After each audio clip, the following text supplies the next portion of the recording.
The Paul Leslie Interviews. Ladies and gentlemen, our guest is a CMA and ACM Female Vocalist of the Year, awarded 3 times now, with 18 #1 hits. Janie Fricke is a recording and performing artist. It's a great pleasure to welcome her here. Thanks so much for joining us. Well, thank you very much, Paul. It's great to be with you. How are you doing? Very well. Doing good. We're here in Texas. Weather's fine. Love this time of year, and all is well. I think most stories are best from the beginning. I was hoping you could tell us about your parents. Were they musical people? They were. They both loved music, and my dad was playing a little bit of guitar, and when I was a teenager, he taught me how to play a few chords on the guitar, and that's pretty much got me started on that instrument. And then Mother loved piano, and she played at our local church. So my sister and I would lead the hymns every Sunday with our good old church music, and she was quite a great piano player. Was it mostly church kind of music, hymns, gospel, that kind of things that you heard around the house, or what was it? Well, actually, Mother loved all kinds of music, and she would drive to the nearest big city where there was a music store, and she would buy all kinds of music to bring home for us girls to sing, including Broadway show tunes, and I even remember some Italian arias in there, and just a wide mixture of all kinds of songs. Mother loved music, and then, of course, we girls loved the music, pop music of the era, which was Brenda Lee, Connie Francis, and all of that. So we had music going a lot. Who would you say the vocalists are that have had the biggest influence on you? Well, probably the ones I just mentioned. In addition to that, groups like the Andrews Sisters, the McGuire Sisters, there was a whole era of music that I loved. Well, going from every 5 years, 10 years, it would go from Barbra Streisand, then it would go to Joan Baez, Judy Collins, Joni Mitchell type music, and then it would go on into another era, and I would just buy the albums and sing along and learn all their different styles. I loved variety of the female vocals, so I was interested in a lot of it. Is this true that you hold the current record for most studio sessions throughout a career? I wouldn't doubt that a bit. I know I did hundreds upon thousands of records, singing backup harmonies on people's records in a vocal group that was one of the most popular vocal groups in town to call on when the producers took their artists into the studio to do an album. They called the Leah Jane Singers, and so if you look on the backs of your old albums and you see all the credits, it was the Leah Jane Singers on much of the music during that time period. I guess that would be in the late 70s going into the early 80s. And so I would sing the soprano part, the high harmony part, and we were exposed to the best artists and the best producers of the time. You've also done a number of jingles for a lot of different companies, Coca-Cola, Red Lobster, Pizza Hut. What has that experience taught you? Well, it was a great experience being in the studio working with arrangers and musicians and the ad agency people from advertising, because every commercial was written differently. And of course, it was a great lucrative part of the business to be in. And since I could read music, fortunately, from the years Mom taught me how to play the piano and sing in a choir and all that, that was a great addition to be able to do that. But I look back and I just think, gosh, I sang on hundreds upon thousands of commercials for all kinds of products. It was good. It was real good. The number of artists that you've done backup vocals for, it's just astounding. Loretta Lynn, Bertrand DeGale, Ronnie Millsap. Is there a particular recording that you especially identify with as a very good recording? Oh, my. Well, like you said, we would go from studio to studio and work 3 or 4 sessions a day. We would be in there with Frank Sinatra Jr. at one point. Then we'd be in the next studio with Joe Tex, which was R&B. And then we'd be doing Dottie West or Porter Wagner. And it was just a wide range of people doing their sessions and their albums in Nashville. It was a very busy time in the recording business.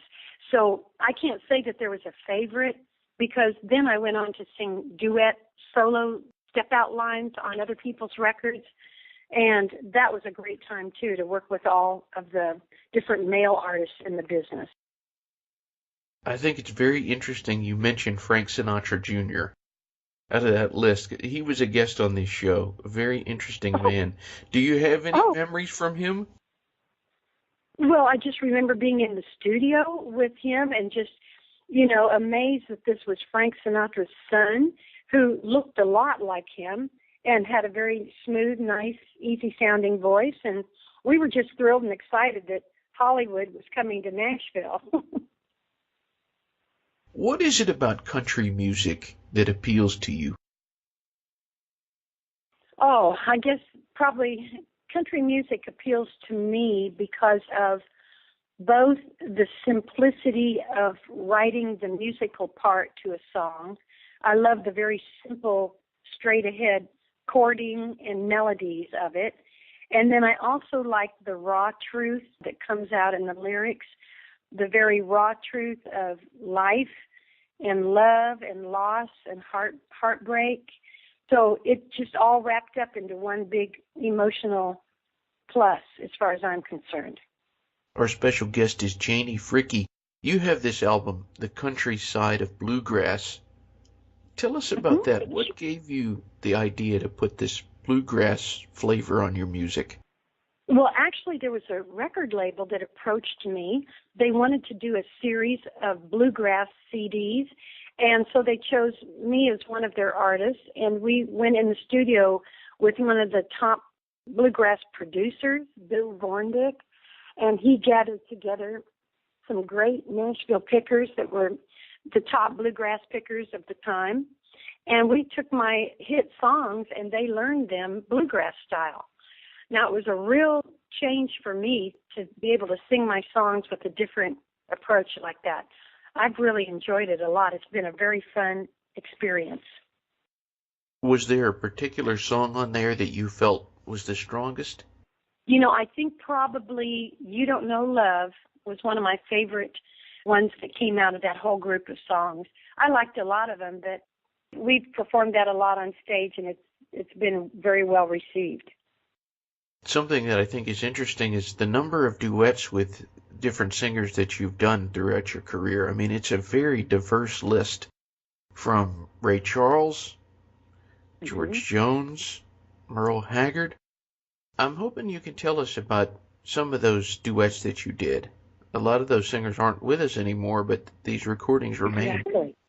Exactly. It's been, and to add to that, Mo Bandy and Vern Gosdin, and even Larry Gatlin, Johnny Duncan, and Merle Haggard, just doing duets with all of these wonderful male artists was just a thrill to me. I couldn't believe they just kept calling. It started with one, and it snowballed, and before I know it, I can go back and think of all of those wonderful records to go in the studio and just be by myself in front of a microphone doing harmony with these great singers. It's just been an amazing ride, like on a roller coaster ride, but it's all been up. It's been some great memories there. What are your memories of Merle Haggard? Oh, I have a lot of memories. We worked shows. We opened concerts for Merle Haggard. Of course, I went out there and worked in his recording studio in California, where he wanted me to do a couple of songs. In addition to the ones that were hits, he wanted me to sing on a song called Kern River and a couple others. So he was a very unique person, kind of quiet, kind of, very interesting, soft-spoken. He was very nice to me, and all of these male artists have just been such huge icons in the music world. Every person I know says, oh, we loved Merle Haggard, or we loved George Jones. They were tops to everybody. Have great memories. And what about some memories from George Jones? We worked quite a few shows with George Jones during his last few years, and we got to know his band and his wife Nancy, and go on his bus and sit and talk to him for a few minutes. He was so sweet and friendly. And the past few years, he was enjoying his life very much. He loved his cattle that he had at his farm back in Tennessee, and he was quite an interesting man. It was great to get to know him. You mentioned at the top of the interview that you live in Texas. Mm-hmm. Tell us about the area that you're in. What is it like? Well, I love Texas. I grew up in Indiana, and I will always love Indiana. That will always be my home place in my heart. But I've been in Texas many, many years now, and I've come to learn the Texas ways, which is totally different from any other place I've been, and the people here, and the weather. It has a lot of pluses to it. It's a good place to be from. Is there anything you're working on, or is there anything coming up in the horizons for you? We just work year to year as our booking agent books us on concerts. We just started out our year for booking shows, and they're coming in. Our band gets together, and we go out and do our shows and come home and take some time off. So that's basically our schedule. It's a routine that we're used to doing, and I've got a lot of great people working with me, so it's a blessing to still be working and enjoying it.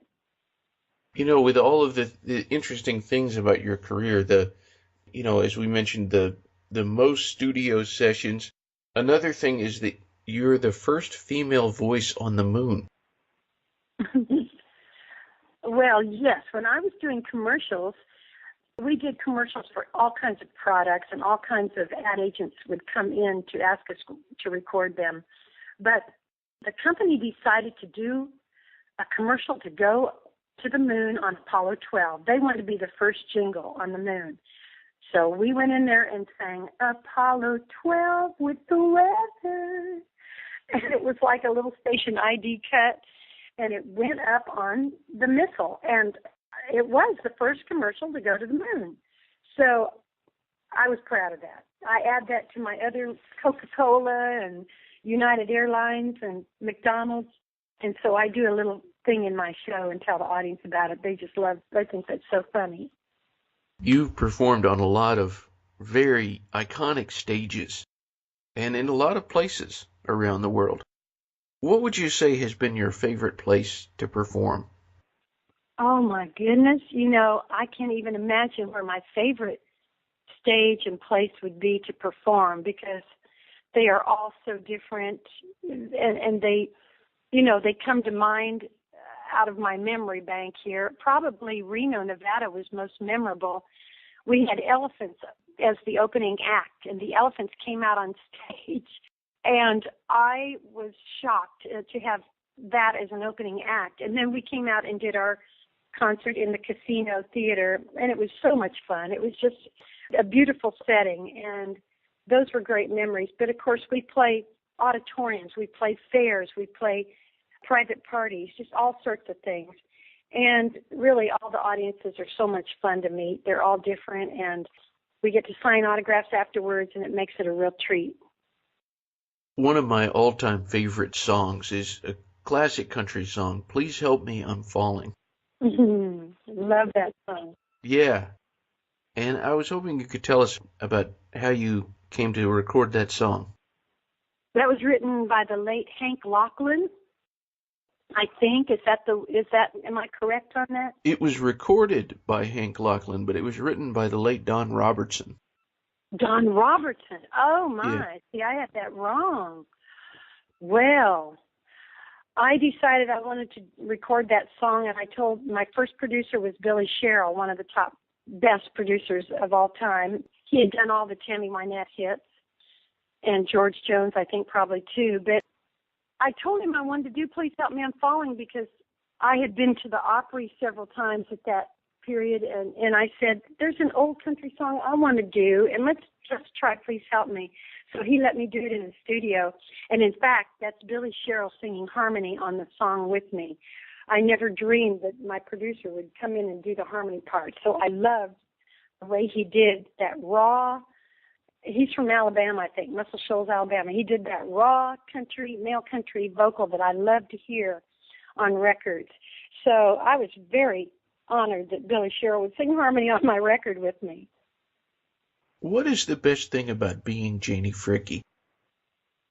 Oh, my. I can't even imagine because I'm her, so I don't know how to answer that. I've just had so many blessings, and I just am so thankful for a life that I never imagined to happen, and a very wonderful life at that.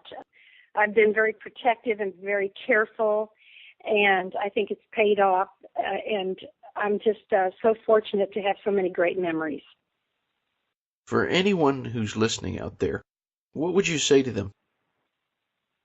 For the listeners out there who are listening to the story that we've been telling, it's all true. I would just give a piece of advice to families, to parents, to children, to people my age, to love your family and your children and give them confidence and work with them, give them a lot of love, because they can go anywhere they want to go and their world can open up to a great, exciting world with lots of great memories. It's just a matter of feeding that information and that talent and that support. So that would be my advice to families, is to keep that door open and to love each other and to practice kindness. And with that, you can have a lot of special dreams come true and a lot of great memories in your life.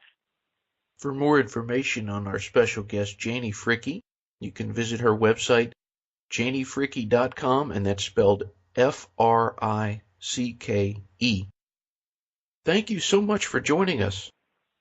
Thank you very much for having me. I really appreciate it. Thank you, Paul. It's a pleasure. Thank you.